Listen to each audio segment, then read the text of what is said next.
عليكم ورحمة الله وبركاته. الحمد لله الواحد الأحد الفرد الصمد الذي لم يلد ولم يولد ولم يكن له كفوا أحد. أشهد أن لا إله إلا الله وحده لا شريك له وأشهد أن محمدا عبده ورسوله صلى الله عليه وسلم لا نبي بعده. قال الله تعالى في كتابه الكريم: أعوذ بالله السميع العليم من الشيطان الرجيم. بسم الله الرحمن الرحيم. وليعفوا وليصفحوا ألا تحبون أن يغفر الله لكم والله غفور رحيم. قال رسول الله صلى الله عليه وسلم: من اتقى ربه ووصل رحمه نسئ في أجله وترى ماله وأحبه أهله. رواه البخاري. Allah berfirman dalam surah An-Nur ayat 22 yang artinya, dan hendaklah mereka itu memaafkan kesalahan-kesalahan orang lain, menghapus semua kesalahan-kesalahan orang lain dalam hati kita. Wal yasfahu, dan hendaklah mereka itu berlapang dada dalam memberi maaf, sehingga mereka nanti akan bisa keluar dengan lembaran baru. Ala tuhibbuna ay yaghfirallah, apakah kamu tidak suka kalau Allah akan mengampuni dosa-dosamu dengan sebab memberi maaf itu? Wallahu ghafurur rahim, sedangkan Allah saja yang maha hebat, Ia maha pengampun lagi maha penyayang. Rasulullah sallallahu alaihi wasallam bersabda, siapa yang bertakwa kepada Tuhannya dan ia menyambung silaturahmi baik dengan pemilihnya maupun dengan orang lain sesama muslim, niscaya Allah Rasulullah janjikan untuknya 3 macam. Yang pertama, nusi'a fi ajali, akan dilambatkan nanti ajalnya, akan dipanjangkan umurnya. Yang kedua, watara malahu, akan Allah perbanyak harta kekayaannya. Dan yang ketiga, wa ahabbahu ahluhu, ia akan dicintai oleh semua keluarga dan pemilihnya. Hadis riwayat Imam Bukhari. Shadaqallahul azim wa shadaqa rasuluh. Bapak, ibu-ibu, jamaah kaum muslimin dan muslimat, hadirin wal hadirat rahimakumullah. Syukur alhamdulillah sama-sama kita panjatkan kehadiran Allah Subhanahu wa taala. Ia masih melimpahkan rahmat dan karunia-Nya kepada kita bersama, sehingga pada malam hari yang berkah dan mulia ini, malam Jumat, Allah beri kesempatan kepada kita untuk hadir kembali ke tempat yang termulia dan terindah ini, dalam rangka berubudiyah kepadanya, melaksanakan salat fardu maghrib secara berjamaah, sekaligus menunggu waktu isya kita dengarkan pengajian, mengulang-ulang apa yang pernah kita dengar selama ini, untuk memantapkan pemahaman kita tentang masalah agama kita. Salawat serta salam, Allahumma salli wa sallim alaih, Allahumma salli ala Muhammad. Kita doakan pula kepada Allah agar disampaikannya buat Nabi kita Muhammad sallallahu alaihi wasallam. Bapak dan Ibu jemaah rahimakumullah, sesuai dengan apa yang disampaikan oleh protokol tadi, ini adalah malam perdana kita mulai kembali mengadakan pengajian. Maka saya mengucapkan taqabbalallahu minna wa minkum minal aidin wal faizin. Semoga Allah menerima ibadah kami, ibadah kamu, siyamana wa siyamakum, puasa kami dan puasa kamu. Kalimat ini oleh sahabat diulang-ulang selama 6 bulan.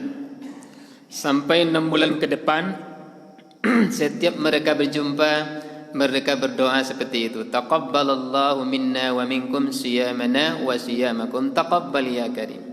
Semoga Allah menerima semua ibadah kami, semua ibadah kamu, puasa kami, puasa kalian. Wahai Allah, terimalah ibadah kami. Kemudian minal aidin wal faizin, ini dalam maknanya. Aid itu sempa'il daripada ada ya'udu, kembali. Idul Fitri, kembali berbuka, kembali menemukan jati diri, kembali kepada fitrah. Maka pada tanggal 1 Syawal ada 3 kelompok manusia. Ada orang beridul fitri, ada orang berhari raya, ada orang berlebaran. Siapa yang beridul fitri? Yang beridul fitri adalah orang yang puasa sebulan penuh, salat tarawih sebulan penuh dengan dasar iman dan penuh keikhlasan mengharapkan ridha Allah, maka mereka akan kembali menemukan jati dirinya, kembali kepada fitrah. Man shamahu wa aqamahu imanan wa ihtisaban kharaja min dhunubihi ka yaumin waladathu ummuh. Rawahu Ahmad wal Hakim. Ya, siapa yang berpuasa sebulan penuh di bulan Ramadan dan bangun malamnya minimal salat tarawih pula sebulan penuh, maka tanggal 1 Syawal keluarlah ia dari dosa-dosanya, naubahnya seperti hari ia dilahirkan oleh ibunya. Bersih kembali fitrah, menemukan jati dirinya. Jadi 1 Syawal Idul Fitri hanyalah hak untuk orang yang berpuasa sebulan penuh, salat tarawih minimal sebulan penuh. Maksimalnya ia tambah dengan ibadah lain, baca Al-Quran, berzikir, istighfar, dan 10 malam terakhir dia beriktikaf menanti Lailatul Qadar. Itu yang lebih sempurna. Kalau orang tidak melakukan itu, yang 2 itu, maka tanggal 1 Syawal dia hanya berhari raya. Jadi hari raya adalah hak semua orang, baik yang berpuasa maupun yang tidak berpuasa. Mulai berhari raya, itu hari bergembira ria, semua orang bergembira. Ada pula orang yang berlebaran. Lebaran ini berbahaya, karena lebaran itu ya tambahan dari kata-kata lebar. Lebar tambah akhiran an. Lebar lawannya sempit. Kenapa mereka katakan lebar? Ya, karena mereka menganggap Ramadan itu adalah bulan penyiksaan. Ramadan itu adalah bulan penyiksaan, sehingga selama Ramadan mereka merasa tersiksa dan dunia ini sempit bagi mereka. Begitu Ramadan berakhir, dunia ini lebar bagi mereka. Bebas, ini saya sudah bebas katanya. Makanya di tanggal 1 Syawal mereka berlebaran. Inilah para artis, orang-orang yang tidak beriman. Maka mereka merasa tersiksa selama Ramadan itu, merasa ini adalah bulan penyiksaan. Orang seperti ini tidak ada guna dia menjalani ibadah puasa Ramadan. Untuk orang yang beridul fitri, untuk melengkapi agar lebih sempurna fitrahnya, maka di bulan Syawal mereka mengadakan acara halal bihalal. Iya, Bu ya. Sering kita dengar orang melakukan halal bihalal, terutama di instansi. Setiap instansi, kantor-kantor itu sebelum memulai kegiatan mereka pasti mengadakan acara halal bihalal. Walaupun ini tidak ada dalam Al-Quran, tidak ada dalam hadis, tidak ada dalam kitab-kitab fikih, tidak ada dilakukan oleh ulama-ulama yang muktabar. Ini hanya ada di Indonesia, sehingga bahasa Arab halal bihalal itu tidak ada dalam kamus. Orang Arab pun tidak ngerti apa artinya, tapi orang Indonesia paham apa artinya. Kan hebat orang Arab itu, santiang. Maknanya luar biasa, sesuai dengan tuntunan Al-Quran dan hadis. Maknanya dalam, walaupun kata-kata itu tidak ada dalam Al-Quran dan hadis atau dalam kamus bahasa Arab. Apa artinya? Halal bihalal adalah acara maaf memaafkan dan silaturahmi sesudah Idul Fitri, untuk melengkapi agar lebih sempurna Idul Fitrinya, agar lebih sempurna kembali kepada fitrah, kembali berbuka sesudah berpuasa, kembali menemukan jati diri supaya sempurna. Maka diadakan acara halal bihalal, acara maaf memaafkan, acara silaturahim sesudah Idul Fitri. Itu pokok dari ajaran Islam. Mana ayat yang menyuruh tadi? Dalam surah An-Nur ayat 22 Allah katakan, A'udzu billahi minasyaitonir rajim. Wal ya'fu wal yasfahu Ala tuhibbuna an yaghfirallahu lakum wallahu ghafurur rahim. Hendaklah mereka itu memaafkan kesalahan-kesalahan orang lain, dan hendaklah mereka itu berlapang dada dalam memberi maaf. Apakah kamu tidak suka kalau Allah akan mengampuni dosamu dengan sebab kamu memberi maaf itu? Sedangkan Allah saja wallahu ghafurur rahim, Allah saja maha pengampun lagi maha penyayang. Kok kamu tidak? Apa arti waliyafu? Memaafkan. Ternyata setelah teliti oleh para pakar, para ulama, memaafkan lebih tinggi daripada mengampuni. Memaafkan lebih tinggi daripada mengampuni. Di mana bedanya? Kalau mengampuni, diampuni dosa-dosa itu dan dia tidak akan diazab lagi oleh Allah, tapi catatannya tetap masih ada, tidak dihapus. Sehingga nanti di akhirat catatan itu tetap akan ditanya oleh Allah, kenapa kamu melakukan dosa ini dulu? Walaupun tidak akan diazab, tapi tetap akan ditanya oleh Allah. Itu pengampunan. Sedangkan kemaafan dihati daripada keampunan, diampuni kesalahannya dan dihapus semua kesalahan-kesalahannya sehingga bersih. Makanya wal ya'fu, hendaklah mereka memaafkan kesalahan orang lain, menghapus semua kesalahan-kesalahan orang dalam hati kita, tidak kita ingat-ingat lagi. Sebesar apapun kesalahan orang, tidak kita ingat lagi. Sehingga nanti ketika bertemu, seolah-olah antara kita dengan dia tidak pernah terjadi apa-apa. Bisa tuh. Makanya memaafkan ini paling berat.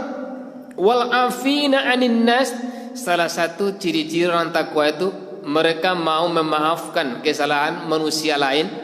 Itu berat.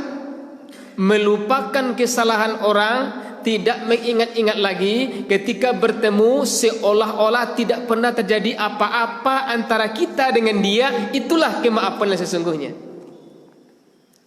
Kadang-kala awaknya dia muncul saja, kena bu, maafkan bu, iya, tapi di hati tidak, bunda maaf tu dong. Yang maaf tu sesungguhnya di hati kita sudah menghapus semua kesalahan orang itu. Tidak ada lagi kita ingat. Lalu kita nampakkan di wajah kita seolah-olah kita tidak pernah bermasalah dengannya. Itulah maaf sesungguhnya. Lalu wal yasfahu, hendaklah berlapang dada mereka dalam memberi maaf. Artinya apa? Artinya kita akan membuka lembaran baru dengan orang itu. Lembaran lama kita tutup, kita buka lembaran baru yang putih bersih tanpa noda sedikit pun juga. Itulah hakikat daripada halal bihalal.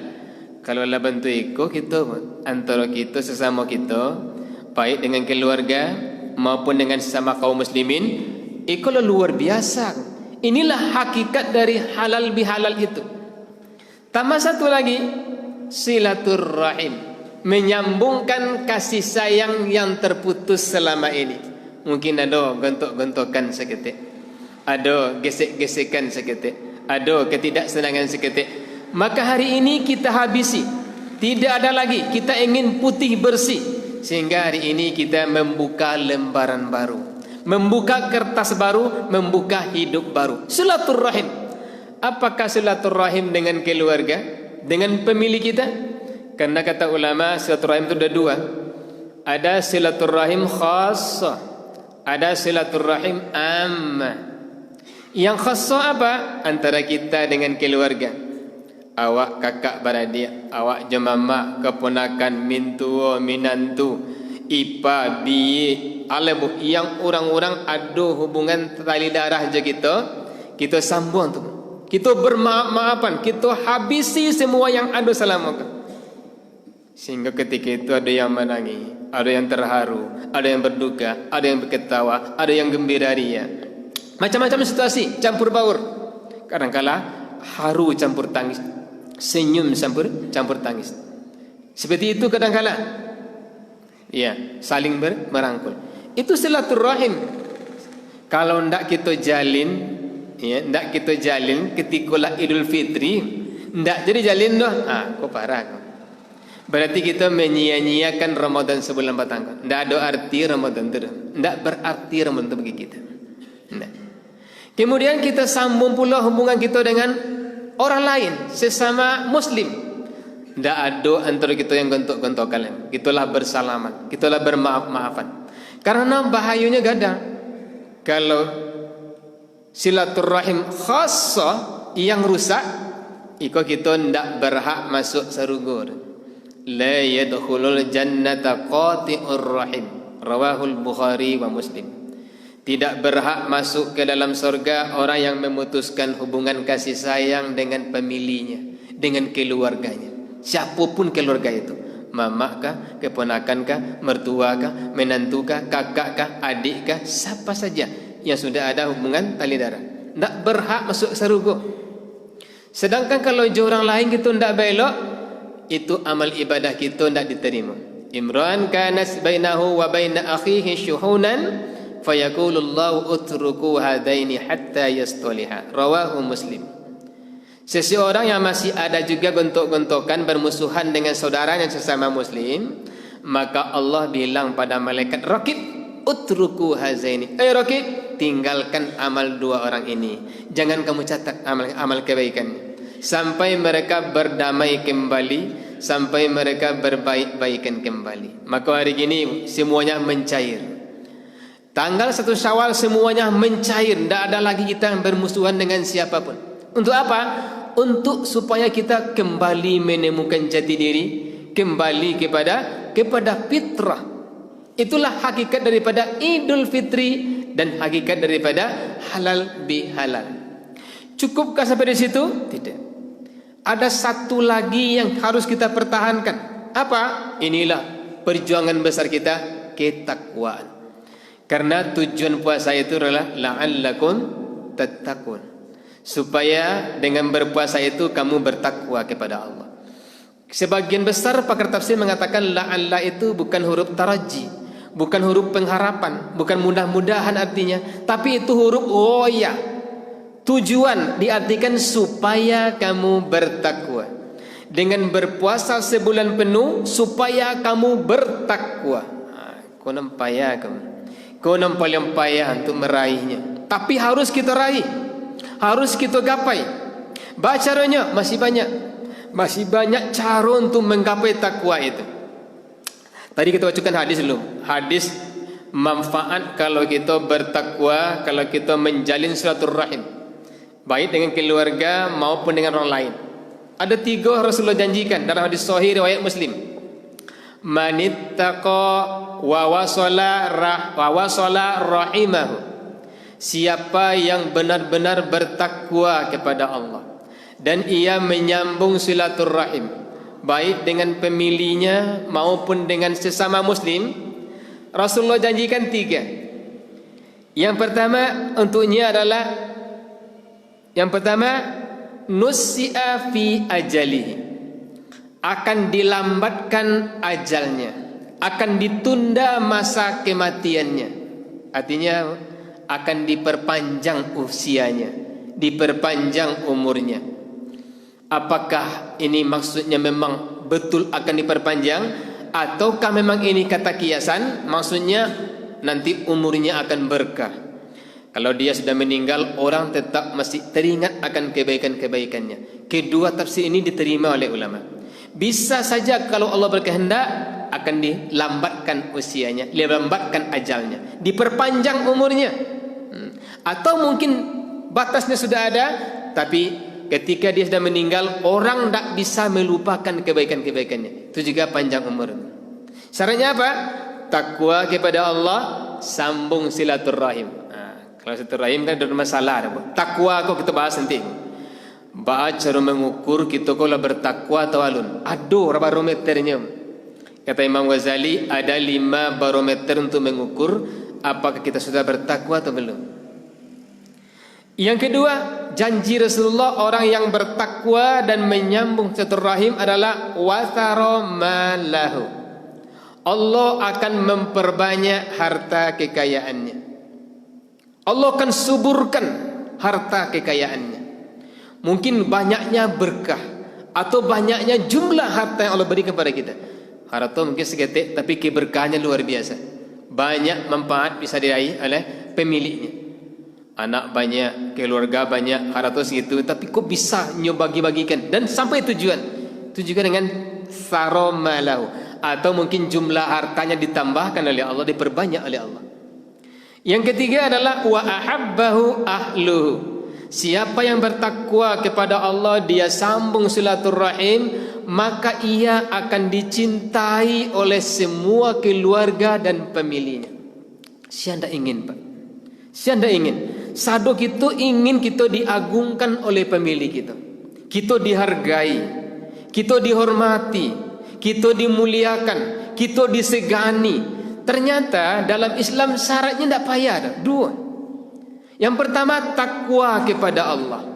Yang kedua wasala rahimah, sambung silaturahim. Sering kita berkunjung ke rumah keluarga, sering kita berkunjung ke rumah kawan-kawan kita yang kita kenal. Basabo jorang kita sapu, kita tegur, jangan menunduk saja. Oh, ingin jago wibawa aku nunduk saja. Nak wibawa tu, berwibawa tu kita memulai. Rasulullah tidak pernah beliau didahului oleh sahabat, baik mengucapkan salam maupun mengulurkan tangan. Tetap beliau memulai dulu. Beliau mengulurkan tangan, sehingga Umar bin Khattab malunya, ambo malu ke Rasulullah. Setiap bertamu Rasulullah tahu diucapkan salam, inya tadi mengulurkan tangan. Satu kalinya tunggu Rasulullah. Ambo tidak akan biarkan Rasulullah mengucapkan salam dulu. Ambo ucapkan dulu. Sehinggalah datang orang dalam belakangnya, Assalamualaikum Umar. Tak jawab dah. Assalamualaikum ya Umar. Anti yang saja. Assalamualaikum Umar. Kenapa tidak menjawab salam saya? Saya menunggu salam Rasulullah. Saya tidak sempat jawab salam kamu. Aku ini Rasulullah. Hah? Takajui Umar. Takajuinya. Kok berbeda suara ya Rasulullah? Tak seperti biasanya. Maafkan ambo ya Rasulullah. Ambo ingin memulai mengucapkan salam kepada engkau. Kalaulah seperti itu, insya Allah harga diri kita akan naik. Ya, kita yang dulu menghormati orang. Kini yang jadi masalah apa? Sudahkah kita bertakwa kepada Allah Subhanahu wa taala? Bagaimana cara untuk mengukur? Barometer apa yang kita pakai untuk mengukur apa kita sudah bertakwa kepada Allah? Imam Ghazali menulis dalam bukunya, ada 5 barometer untuk mengukur sudah sejauh mana ketakwaan kita kepada Allah Subhanahu wa taala. Beliau, agar kita bisa merasakan tingkat ketakwaan kita kepada Allah, ada 5 barometer. Kalau lado kali limo kok dikitu, berarti ketakwaan kita lah bulat, lah mantap. Kalau baru cie, berarti 1/5 lah ketakwaan kita. Kalau baru 2, 2/5. Kalau 3, 3/5. Kalau 4, 4/5. Kalau 5, 5/5. Sempurna. Mana 5 tu? Yang pertama kata Imam Ghazali adalah mahabbatullah azza wa jalla. Dalam hidup ini yang paling kita cintai Allah Subhanahu wa taala. Kalau kita sudah meletakkan Allah nomor 1 yang paling kita cintai dalam hidup ini tanda pertama kita sudah bertakwa kepada Allah Subhanahu wa taala. Walladzina amanu asyaddu hubban lillah. Orang-orang beriman itu amat sangat cintanya kepada Allah, bersangatan cintanya kepada Allah. Iko ndak muncung aja dah. Ndak muncung aja dah hati. Sudahkah di hati kita yang paling kita cintai nomor 1 Allah? Sehingga Allah kita letakkan terdepan. Kalau berbenturan panggilan Allah dengan panggilan manusia, kita lebih mendahulukan panggilan Allah. Seberat apapun panggilan Allah, orang bertakwa akan dia lakukan. Karena yang takwa itu adalah imtithalul awamiri wajtinabun nawahi. Saja yang Allah perintahkan, ini akan lakukan semampunya, sekuat tenaganya. Saja yang Allah larang, ini akan hentikan secara totalitas. Jadi obsesinya lah nomor 1 kepada Allah Subhanahu wa taala. Yang palingnya takuti Allah, yang palingnya harapkan adalah Allah, yang palingnya senangi adalah Allah. Allah adalah segala-galanya baginya. Sehingga membaca Al-Quran adalah hal yang paling nikmat baginya. Berzikir kepada Allah kenikmatan yang luar biasa baginya. Ketika solat itu luar biasa, seperti Rasulullah katakan, ya, ju'ilat qurratu aini fis solat. Dijadikan kesenangan hatiku itu hanya di dalam solat. Qum ya Bilal arihna biha. Bangunlah Bilal agar kita bersenang-senang dalam solat itu. Kalaulah seperti itu, solat adalah hal yang paling menyenangkan bagi kita, sampai berrekreasi bagi kita. Berzikirlah sampai yang paling menyenangkan bagi kita, hal yang paling menyenangkan bagi kita. Baca Al-Quran adalah hal yang paling menggembirakan bagi kita. Berarti di hati kita Allah sudah nomor satu kita cinta itu. Tapi kalau hanya di bulan Ramadan saja kita baca Al-Quran, habis Ramadan kita tidak baca Quran lagi, berarti cinta kita kepada Allah hanya di bulan Ramadan saja. Bulan Ramadan tamat baca Quran 2 kali, tamat 3 kali. Habis Ramadan tidak pernah berinteraksi lagi dengan Al-Quran. Kalau ulama salafus saleh mengatakan, kullul asya tazbulu in taraktaha, illal Quran in taraktahu tazbulu anta. Segala sesuatu kalau kalian tinggalkan dia akan jadi sampah, kecuali Al-Quran. Kalau kalian tinggalkan, kalian akan jadi sampah, kalian akan menjadi sampah. Jadi Al-Quran kalau tinggalkan, kita jadi sampah. Al-Quran tidak pernah jadi sampah. Sementara yang lain kalau tinggalkan, dia pasti jadi sampah. Sepatu kita tinggalkan, tidak dipakai-pakai lagi jadi sampah. Pakaian kita tidak dipakai-pakai lagi jadi sampah. Beda dengan Al-Quran. Kalau Al-Quran kita tinggalkan, Al-Quran tidak pernah menjadi sampah. Itu ukuran pertama, mahabbatullah, cintanya kepada Allah sudah di atas segala-galanya. Bukan Allah nomor 3, bukan Allah nomor 2, sehingga harta nomor 1. Berapa banyak orang gini, Bu? Pangkat jabatan nomor 1, segala-galanya. Allah nomor 7, alias no problem. Tidak takwiknya ke Allah, lebih takut kepada atasan ketimbang kepada Allah Subhanahu wa ta'ala. Tidak ada ketakwaan. Yang kedua, barometer kedua Imam Ghazali adalah muraqabatullah. Muraqabatullah, selalu merasa bahwa kita diawasi oleh Allah Subhanahu wa ta'ala. Kita diawasi oleh Allah. Maka Rasulullah katakan, ittaqillaha haitsuma kunta. Bertakwalah kamu kepada Allah kapan di mana saja kamu berada. Wa atbi'is sayyi'atal hasanata. Iringilah kerja yang buruk itu dengan kerja yang baik. Tamhuha, agar kerja yang baik itu menghapus kerja yang buruk itu. Wa khaliqin nasa bi khuluqin hasanin. Dan bergaullah kamu dengan manusia dengan akhlak yang baik, dengan perlakuan yang baik. Di masa berado yakin Allah mencari awak, Allah bersama kita. Wa huwa ma'akum aina ma kuntum. Dia Allah selalu bersamamu kapan di mana saja kamu berada. Iko kita yakini dan kita realisasikan. Hati kita yakin di masa berado ada atau tidak ada orang, kita tetap takut, tidak mau berbuat yang dimurkai oleh Allah, yang dilarang oleh Allah sekecil apapun. Apa sebab? Allah Maha melihat, Allah Maha mendengar, Allah bersama kita, Allah menyaksikan kita. Makanya ulama salafus saleh dulu mengajar anak itu ketik dengan kalimat Allahu ma'i, Allahu syahidi, Allahu nazari. Allahu ma'i, Allahu syahidi, Allahu nazari.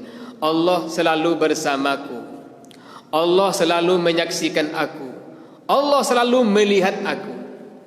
Dari ketik aja nak teko cik ulama salafus saleh. Allah bersama ambo tari, Allah menyaksikan ambo tari, Allah selalu mencari ambo. Memang iya, Allah tidak pernah luput dari kita. Bahkan bisikan hati kita pun diketahui oleh Allah Subhanahu wa ta'ala. Ini muraqabah, merasa kita ini diawasi, diintip selalu. Tidak pernah kita luput sedetik pun dari intipan Allah. Walaupun Allah Maha tahu, Maha melihat, Maha memperhatikan, ternyata hanya kirim belum malaikat Raqib dan Atid. Semakin lengkap. Raqib Atid mencatat amal baik, mencatat amal buruk. Ternyata tidak cukup sampai di situ. Anggota badan nanti juga akan berbicara, juga jadi saksi. Tambah lagi muraqabahnya, pengawasan kita. Ternyata anggota badan juga mengawasi kita. Ternyata juga semua yang ada di alam ini mengawasi kita. Thumma yauma idzin tuhadditsu akhbaraha. Pada hari itu nanti bumi akan menceritakan pemberitaannya. Kata Rasulullah, tahukah kalian atadaruna ma akhbaraha? Tahukah kalian apa yang dimaksud dengan bumi menceritakan pemberitaannya? Allah wa rasuluhu a'lam. Allah dan Rasulnya yang tahu ya Rasulullah. Tak ada seorang hamba pun, laki-laki atau perempuan, yang berbuat di punggung bumi ini, melainkan bumi di tempat dia berbuat nanti akan berbicara. Si Anu berbuat pada hari itu tanggal itu begini-begini. Si A berbuat pada hari itu tanggal itu begini-begini. Itu yang dimaksud dengan yauma idzin tuhadditsu akhbaraha. Sudahkah ini kita yakini? Sehingga kapanpun, dimanapun kita berada, kita tidak mau melakukan apa saja yang dimurkai lagi oleh Allah. Secuil pun, sekecil apapun. Itu yang takwa itu. Ini yang takwa itu. Muraqabah, merasa kita diawasi, diintip oleh Allah Subhanahu wa ta'ala.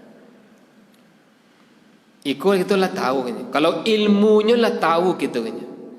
Ya. Amarason tidak ada orang yang tidak tahu ilmunya, tapi ba amaliyahnya. Ba realisasinya, ba pengamalannya, sudahkah kita amalkan? Sehingga kau disogok orang waktu itu tidak niat. Diajak orang kita berbuat mesum tidak mau. Diajak orang kita untuk berzina kita tidak mau.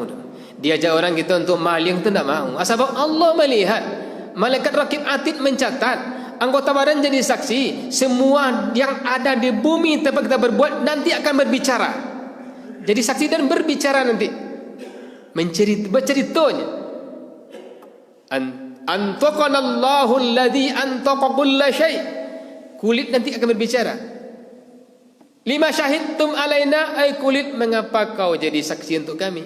Dijawab oleh kulit, antaqanallahu alladhi antaqa kulla syai'. Allah yang membuat kami bisa berbicara pada hari ini. Bahkan semuanya nanti akan bisa bicara atas izin Allah Subhanahu wa ta'ala. Karpet mengecek nanti. Dimasuk berbuat di muka bumi akan berbicara nanti tempat itu di hari kiamat. Jadi muraqabah itu pengintipan kita luar biasa. Orang takwa akan takut. Sehingga yang dia kerjakan yang wajib, yang baik-baik saja. Yang tidak baik akan dia tinggalkan secara totalitas. Ini yang kedua. Yang ketiga, kata Imam Ghazali, barometer ketiga untuk mengukur sudahkah kita bertakwa kepada Allah atau belum, dia akan menjauhi segala macam penyakit hati. Tidak ada penyakit hati yang bersarang di hatinya. Lainnya enyahkan sadonya, nyo singkirkan sadolah. Banyak penyakit hati itu. Di kata Buya Hamka dan Imam Ghazali, 3 pokoknya penyakit hati itu. Hasad, haqad, hubbud dunia. Iri, benci, cinta dunia. Kalau ada nanti gogo, seluruh penyakit lain bersarang, mudah masuk. Saja angkuh, sombong, ponga, ria, dendam. 3 pokoknya Cik Buya Hamka. 3 kolah pokok bala dari penyakit hati. Hasad, iri mencela orang, tak senang mencela orang mendapat. Ingin kita agar hilang dari orang itu. Kalau perlu pindah kawan. Berarti kita tidak siap menerima ketentuan Allah. Padahal hidup ini diatur dan ditentukan oleh Allah. Nahnu qasamna bima'ishatihim. Kamilah yang membagikan tentang kehidupan mereka itu. Masalah kehidupan, masalah rezeki, keuntungan dan rugi, ke Allah yang menentukan.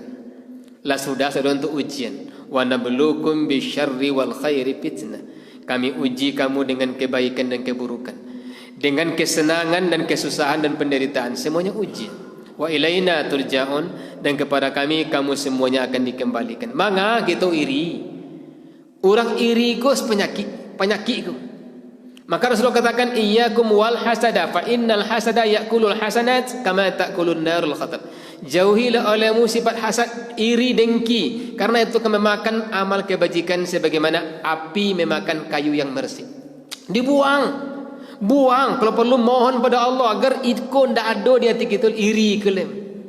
Sama kita memprotes kebijakan Allah Subhanahu wa taala. Karena itu diatur oleh Allah, ndak perlu kita iri. Biarlah jalan saja. Berarti itulah kapasitas kita. Itulah untuk kita. Itulah aturan Allah untuk kita. Maka kita iri. Tapi ternyata sifat ini masih menggeliat, masih menjadi-jadi tengah masyarakat. Dibuang, campakkan. Orang sudah bertakwa pada Allah, tidak akan ada iri di hatinya. Tidak akan ada haqdun, benci. Salah orang seketik, tapi bencinya luar biasa. Salah orang secuil, bencinya luar binasa. Tak tanggung-tanggung, tak berimbang. Tak berimbang, salah aja benci. Salah seketik, kebenciannya menggunung. Allah yang maha kuasa, tidak. Dia tidak benci dengan hambanya. Bahkannya selalu memanggil. Siang malam Allah selalu siap untuk menerima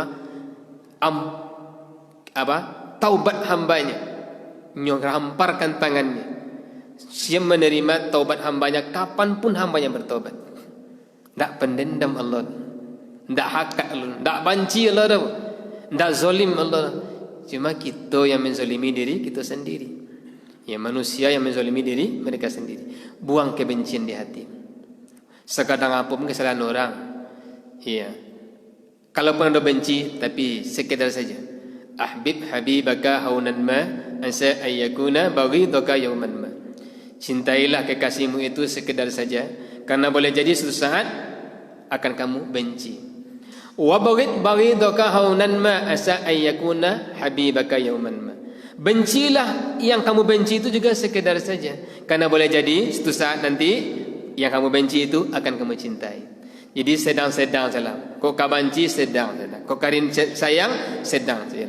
Karena yang kita cintai hanya Allah. Dan kita benci, kita membenci karena Allah. Man ahabba lillah wa abghadha lillah. Siapa yang cinta karena Allah, siapa yang benci karena Allah, faqad istakmalal iman. Maka sungguh ia sudah mendapatkan kesempurnaan iman. Kalaupun buat benci ke orang, tapi bukan karena pribadinya.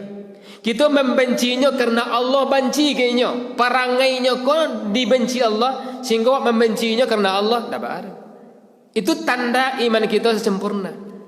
Tapi kalau kebencian kita dirasakan oleh hawa nafsu, benci mencelak parangainya, tak ada karena Allah, kau tak boleh terus. Ikut penyakit hati. Seperti benci kita dengan pemimpin yang zalim. Karena Allah tidak suka dengan kezaliman. Allah melarang kezaliman. Zalim itu tidak boleh. Sekecil apapun tidak boleh. Jadi kita membenci pemimpin yang zalim karena Allah, itu tidak termasuk penyakit hati itu. Tanda kita punya ghirah, cemburu kepada kebenaran, cemburu kepada Islam. Dan niat kita, agama kita dipertelir. Apalagi ini Istiqlal dijadikan seperti gereja. Menyanyi-nyanyi situ. Yuk. Karena tidak karajo tu dong. Nak karajo, amu ya banci amu. Yo berang ambo kirim di apa di WA di grup. Nak boleh nama ditegur ambo dah boleh nama. Ambo kritisi. Iko nak kita sedang berada di persimpangan jalan yang sangat buruk. Karena kita menghadapi pemimpin yang paling buruk, pemimpin munafik. Mau baca hadis seperti itu bang. Oh ya, berani bana kau? Iya. Ambo akan berani menyuarakan kebenaran. Walaupun kesesatan sedang menggunung di muka kita, tapi kita selalu menyuarakan kebenaran. Oh, kau ditangkap, tangkaplah. Selagi kita berjalan di jalan yang benar, awak tidak memburu-buru. Kau real kenyataan. Kita ingatkan, tidak boleh seperti itu. Panjang lebar menulis. Ya, Pak. Iko yang kedua, muraqabatullah. Selalu kita merasa kita ini diawasi oleh Allah Subhanahu wa taala. Pengawasannya sangat menjauhi penyakit-penyakit hatinya. Hasad, hakdun, benci. Yang ketiganya hubbud dunia. Terlalu cinta kepada dunia. Hubbud dunia ra'su kulli khati'ah. Cinta dunia itu adalah pokok dari segala kejahatan, pokok daripada segala keburukan. Coba lihat. Orang kalau cinta dunia, cinta kekuasaan, Cinta kekuasaan, nyo lakukan segala macam cara untuk menang mendapatkan kekuasaan itu. Walaupun cara yang tidak benar, walaupun cara yang terkutuk sekalipun, walaupun cara yang dimurkai Allah, nak takutnya. Sebab hubbud dunia, terlalu cinta kepada dunia. Padahal dunia ke sementara. Dunia kan kita tinggalkan. Dunia kan singgah sementara. Hidup ini tempat singgahan, tiada suatu pun kan tinggal lama. Ndak ada lamur lah 70 tahun kau lah payah mangok kau. 80 tahun lah siap-siap kau mati kau. 90 tahun nak tolak apa? Kita kan mati, kita kan meninggalkan dunia kau. Manga terlalu ambisi bana. Orang beriman ambisinya akhirat, bukan dunia. Wal akhiratu khairul laka minal ula. Akhirat itu lebih baik bagimu daripada dunia ini. Maka orang beriman ambisinya akhirat, nyo persiapkan bekal untuk menuju akhirat. Dunia kau sambil lalu dia. Tapi kalau dunia segala-galanya, kau bahaya. Kau penyakit yang paling berbahaya. Ya, termasuk pokok dari penyakit hati. Sumber dari malapetaka, sumber dari kejahatan, sumber dari dosa. Kalau sudah hubbud dunia atau hubbul jah, cinta kekuasaan, cinta jabatan. Innakum satahrusuna alal imara wa satakunu nadamatai yaumal qiyamah. Rawahul Bukhari wa Muslim. Kata Nabi, kalian berambisi untuk mendapatkan kekuasaan di dunia ini, tapi nanti di akhirat kalian akan menjadi orang yang paling menyesal. Di penguasa-penguasa kau paling menyesal di hari besok. Apalagi dapatkan kekuasaan dengan tidak benar. Kau paling bahaya. Sedangkan dia giodang awak jabatan itu lebarik pertanggungjawabannya. Apalagi kalau didapatkan dengan cara yang dikutuk oleh Allah Subhanahu wa taala. 3. Yang keempat kata Imam Ghazali, barometer untuk mengukur sudahkah kita bertakwa kepada Allah adalah bila kita sudah mampu menundukkan hawa nafsu. Lah tunduk dan kita nafsu kepada Allah. Al-mujahidu man jahada nafsahu fi ta'atillah. Orang yang berjihad itu adalah orang yang berjuang melawan hawa nafsunya untuk tunduk dan taat kepada Allah Subhanahu wa taala. Baca caranya? Ampek caranya. Kata ulama, cara untuk menundukkan nafsu taat kepada Allah 4. Lawak lakukan dan ampek kau berarti kita lah menundukkan hawa nafsu. Pertama, sungguh-sungguh mempelajari ajaran Islam dari sumbernya. Barja kita setiap ada guru kita hadir. Di mado pustaka kita hadir situ baca. Ada majlis taklim kita hadir. Ada kelebihan rezeki, kelebihan uang, berusaha membeli buku, dibaca buku supaya bertambah pemahaman agama kita. Mau kita belajar, mau mempelajari sungguh-sungguh mempelajari ajaran Islam dari sumbernya asli dari Al-Quran dan hadis. Yang kedua, sungguh-sungguh mengamalkan setelah kita paham. Langaratiwa sungguh-sungguh mengamalkan. Nah, lalu gitu saja dah. Yang ketiga, setelah kita amalkan sungguh-sungguh untuk mengajarkan pada orang, mengajarkan pada anak, mengajarkan pada tetangga, mengajarkan kepada orang-orang lain yang kita kenal. Maksudnya mengajarkan, balighu anni walau ayat, sampaikan dariku walaupun satu ayat. Dan yang keempat adalah as-sabr, sabar dalam berdakwah, sabar dalam mengajarkan ilmu agama kepada orang. Karena tantangannya barik. Sabar. Lawak lakukan sampai ke bu, berarti gitulah berhasil menundukkan hawa nafsu kita untuk tunduk dan patuh kepada Allah Subhanahu wa taala. Terakhir, yang kelima Imam Ghazali barometernya adalah menyadari akan tipu daya setan. Ya, kita sadar bahwa setan selalu memberikan upaya untuk menggoda kita, menjebloskan kita, menjatuhkan kita, menggelincirkan kita. Sesaat pun tak pernah mereka berhenti, tak pernah mereka tidur, selalu mencari celah untuk menjatuhkan kita. Dari apa? Diusahakannya kita untuk kufur kepada Allah. Apakah kufur sebenarnya atau kufur nikmat, supaya kita tidak mensyukuri nikmat Allah. Kufur je, ikut pengaruh syaitan. Diupayakannya kita untuk berbuat bid'ah, melakukan perbuatan yang tidak ada sumber dari Al-Quran dan hadis. Ma khalafatil kitab was sunnah. Asajo karajo yang bertentangan dengan Al-Quran dan hadis itu bid'ah. Amal maksudnya amal ibadah. Amal ibadah tidak cocok dengan Al-Quran, petunjuk Quran dan hadis, itu bid'ah. Ikut setan buat sahu kau. Guru jo menyampaikan di buku jo, tapi tidak ada keterangan ketentuan dari Al-Quran dan hadis. Ikut setan maka. Yang ketiga, az-zunub wal maksiyah. Segala macam perbuatan dosa dan kedurhakaan yang kita lakukan, itu adalah intrik syaitan, pengaruh syaitan, bujukan syaitan. Kau kena sakit, so istighfar lah, tentang bertobat lah balik.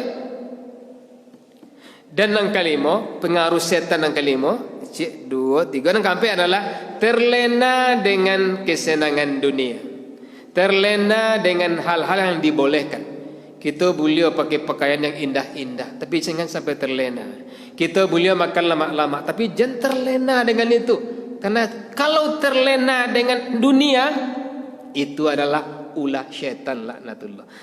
Kalau nan 5 ko, Imam Ghazali, lah kita amalkan, lah kita aplikasikan, berarti ketakwaan kita sudah sempurna kepada Allah. Kalau baru 1/5 lah ketakwaan kita. Kalau baru 2/5, 3/5, 4/5 dan seterusnya. Mudah-mudahan kita bisa menggapai ketakwaan itu. Kalau misalnya sampaikan karena waktu salam masuk, mudah-mudahan bermanfaat. Subhanakallahumma wa bihamdika asyhadu an la ilaha illa anta astaghfiruka wa atubu ilaik. Wabillahi taufiq wal hidayah. Wassalamu alaikum warahmatullahi wabarakatuh.